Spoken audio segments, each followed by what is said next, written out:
দর্শক, গোপালগঞ্জের আওয়ামী লীগ নেতা গ্রেপ্তার।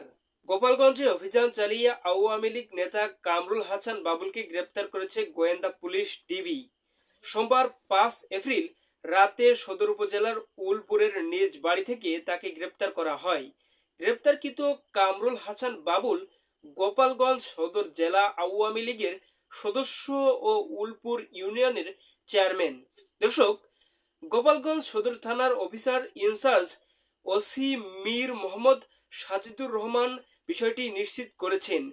তিনি জানান, আওয়ামী লীগ নেতা ও উলপুর ইউনিয়ন পরিষদের সাবেক চেয়ারম্যান কামরুল হাসান বাবুল এলাকায় অবস্থান করছে এমন গোপন সংবাদের ভিত্তিতে অভিযান চালায় ডিবি পুলিশের একটি দল।